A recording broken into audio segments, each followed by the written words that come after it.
Breakthrough Media.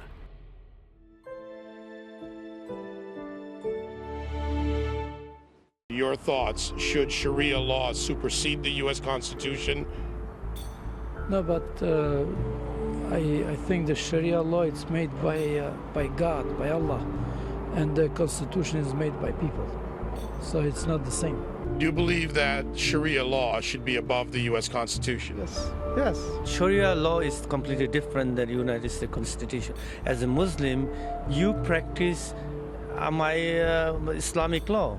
As a Muslim, United States Constitution, as a citizen, I have to respect the Constitution. Nothing to do with Sharia law. It's a Muslim country, Sharia law is allowed. Other country, no. You have to have a right Constitution. Should any religious law supersede the U.S. Constitution at any time? Any denomination? Maybe in the future. The U.S. Constitution deserve all the people living in U.S. their rights, right? So Sharia law does not contradict with this. Sharia law just protect our dignified. We are like human being, be respectful, to be respectful in the society. So you think that the U.S. Constitution should be the law of the land in the U.S.? Also helpful to protect our Sharia. Should Sharia law be over the U.S. Constitution? Yes. Every country have a different policy and different law, but I respect the law in any country I go. Do you believe that the tenets of Sharia law should be over the U.S. Constitution? No. The U.S. Constitution, which is made by people, and the Sharia law is made by Allah. So that is all the way above. That has to be definitely in the land, not for the America, for the whole world would be above. So that should be above the U.S. Constitution? Yes. That's the answer. The problem, and I have this problem with anyone, anywhere who believes it, any religious belief supersedes the U.S. Constitution. We're a nation where the Constitution guarantees your religious freedom and where your religion does not trump it. Most people believe that in America. There are Muslims who want to live here and live under our Constitution, but too much, we find a growing number of them that believe Sharia should supersede the U.S. Constitution. And one there admit, look, in other countries, it's Sharia, but look at those countries where Sharia is the law. Mr. Sharia renders or relegates women and minorities and other religious faiths to second-class citizens. So that's just a fact when you look at the application of Sharia in Muslim countries. So if you have more than half of Muslims in America that want Sharia, they are basically saying they don't support the U.S. Constitution, where you have freedom of religion and freedom of expression. Sharia in countries is women can't drive, women have to dress a certain way, they can't be seen in public with men that are not their relatives. In some cases, women need 4 male eyewitnesses for rape. Gays and lesbians are killed. Those that leave the faith are viewed as apostates. They are killed for such religious liberty. So the reality is, it is at odds with the U.S. Constitution. It's practical application.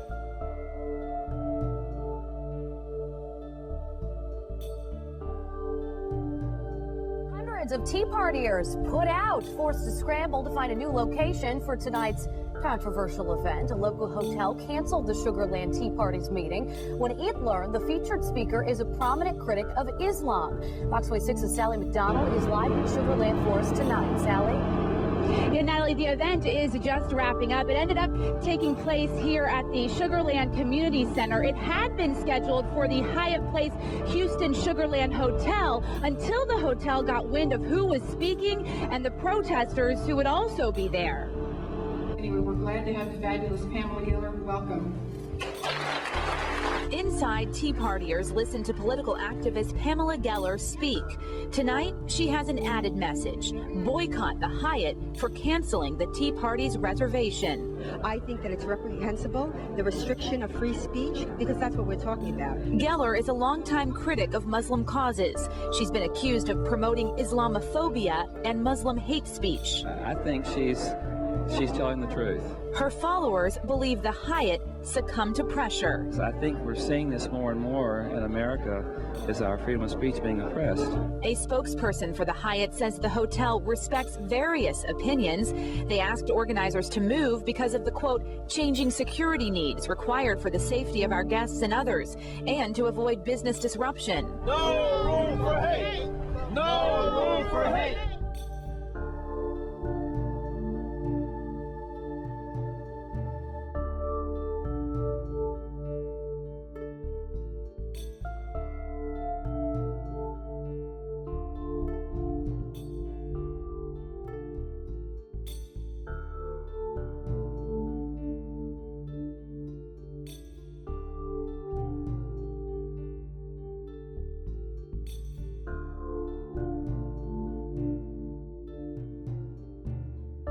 protesters outside the event's new location chanted "No room for hate" and held signs. So I want to make sure I come out and let people know that Sugar Land is a great place to live. It's a great diverse community.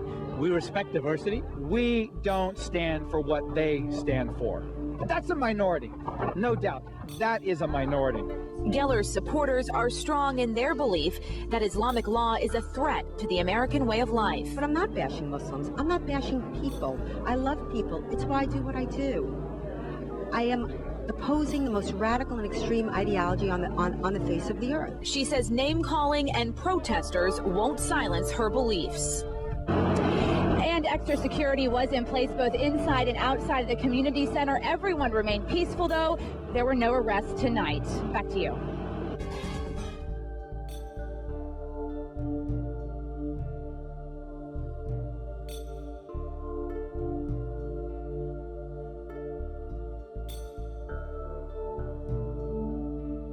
We're glad to have the fabulous Pamela Geller. Welcome.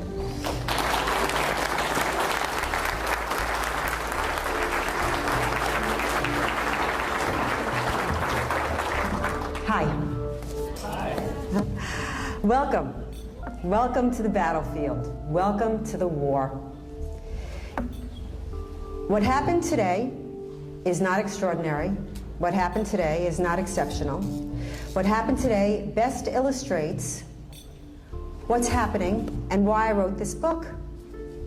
The very idea that a human rights activist dedicated to freedom of speech, freedom of religion, freedom of conscience, and individual rights would be canceled by a hotel that hosts Mahmoud Ahmadinejad, who's promised the annihilation of the tiny Jewish state of Israel, who entertains at the Hyatt in New York, would cancel me in caving to this leftist Islamic alliance is indicative of how very bad the war is. Worse is how few are aware of it. I mean, Americans know there's something wrong, you know, like the Helen Keller and someone moved the furniture. But there is so much deception, there is so much propaganda, there's so much disinformation that you need glasses to see what's happening. There is a war on the truth. And what is truth? Truth is the recognition of realities. A is A. And why is it so important to silence my voice, to silence Robert Spence's voice, Noni Darwish's voice, Ayaan Hirsi Ali's voice, Wafa Sultan's voice? Because it's important that the truth be kept from you.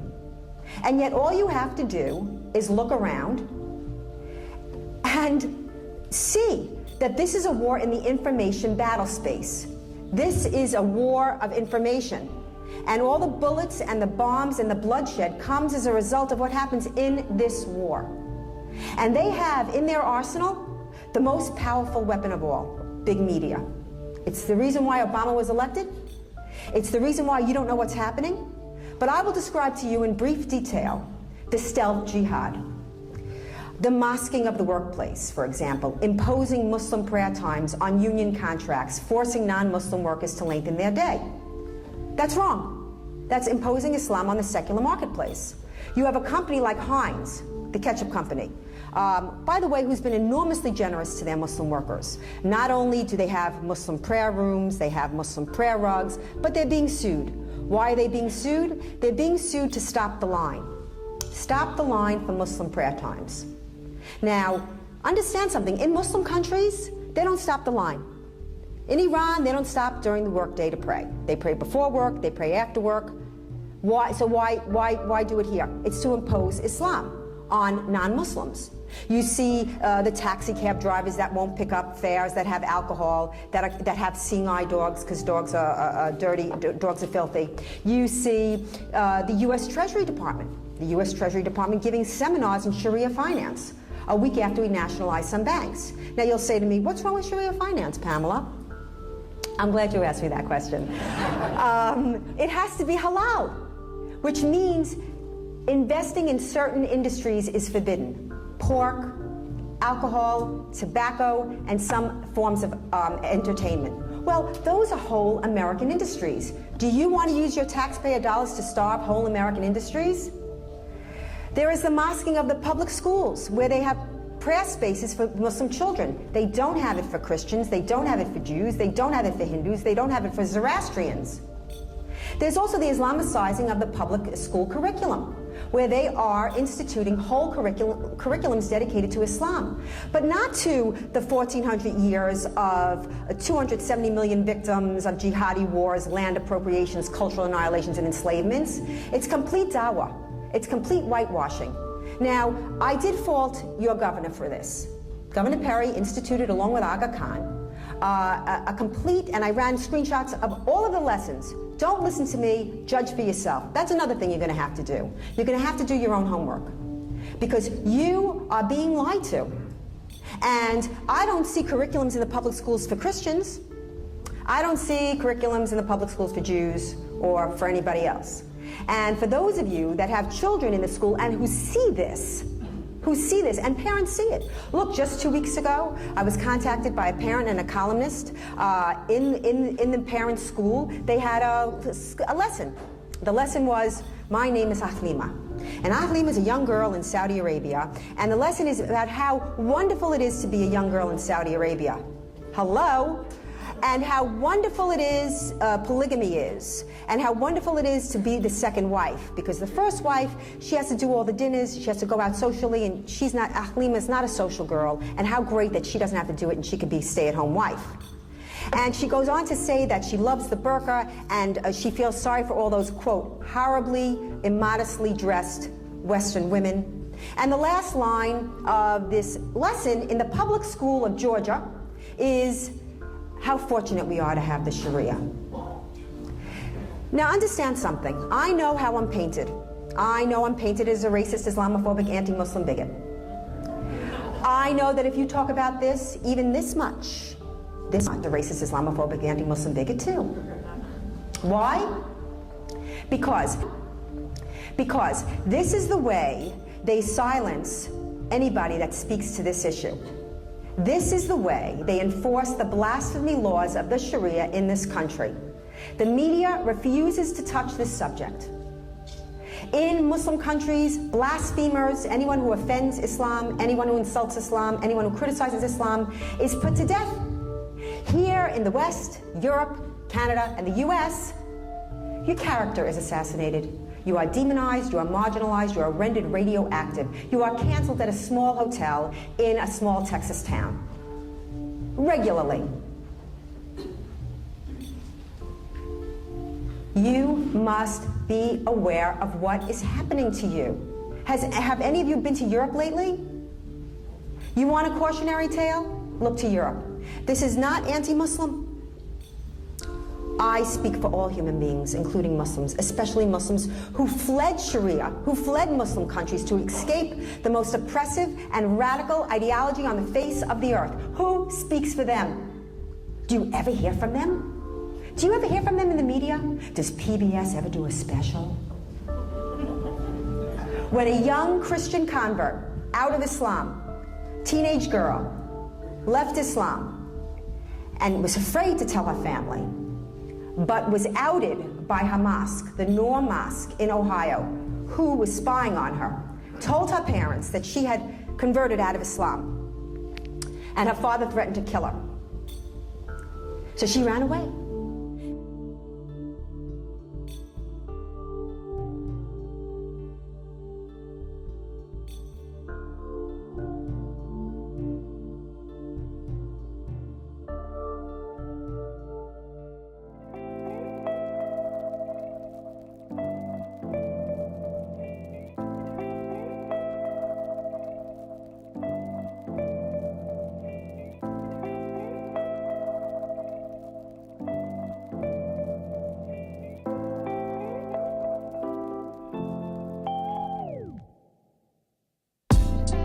About to forfeit our first freedom. Run and get your Constitution, kids. You are now looking through new lenses, new hinges, door swings, and the future enters.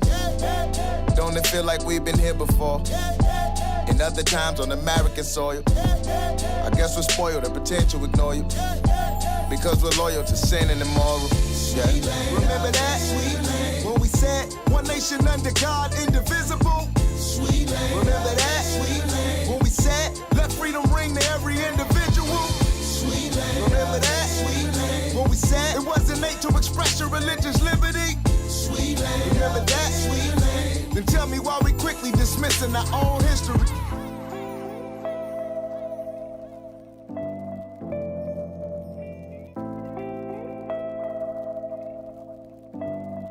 To our own misery.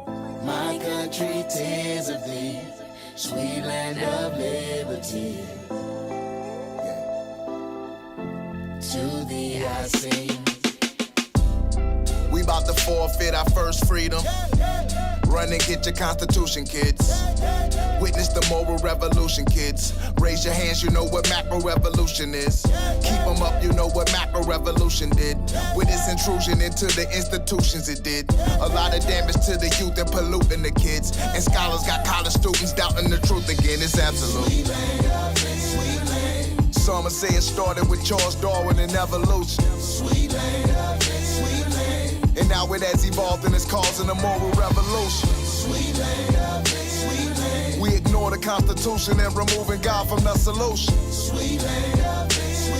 So now Christians in America start preparing for persecution. My country, tears of thee, sweet land of liberty. To thee I sing. My country, tears of thee, sweet land of liberty. Oh, to thee I sing, sing, sing, sing, sing, sing, sing, sing. Being Christian in America meant we were protected by the Constitution. Being Christian in America meant our government cannot interfere with our doctrines, disciplines, exercises, or institutions. And now through the secularization of the culture, a new moral norm is being instituted. Today, being Christian in America means social execution if our religious liberties conflict with a more liberal resolution. They can threaten our freedom of speech, job security, and other forms of exclusion. But one thing we've learned from history through the blood of the martyrs, they can never stop the movement.